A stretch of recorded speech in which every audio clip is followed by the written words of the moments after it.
Повеќе од 22 часа Лозово е без електрична енергија. Учениците и децата од градинките се со скратена настава, а струја се обезбедува со агрегати. Учениците имаат скратени часови, значи се обидуваме, иако имаме парно грејење таму, пумпите работат на струја и за таа цел со агрегати решававме да може било како за да може да ги затоплиме.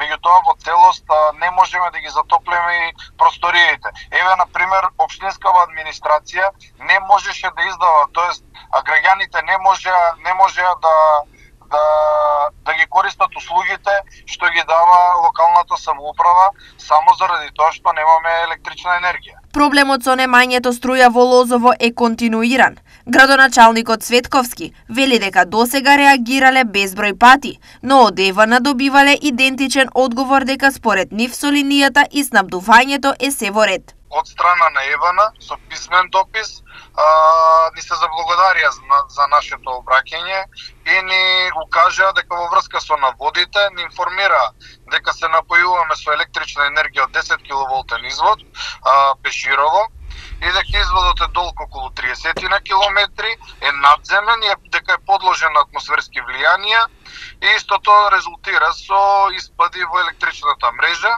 Меѓутоа ни кажа дека нема зголемен број на испади во однос на други слични 10 киловолтни изводи и дека сметаат дека е во одлична состојба. Овој договор за градоначалникот и граѓаните е неприфатлив, бидејќи фактичката состојба е сосема поинаква.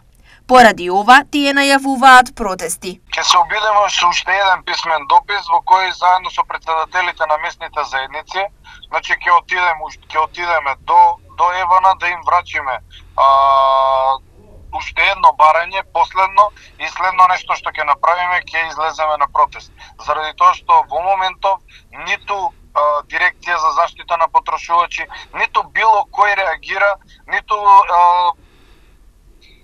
енергетика, никој, буквално никој не одговара на нашите барања.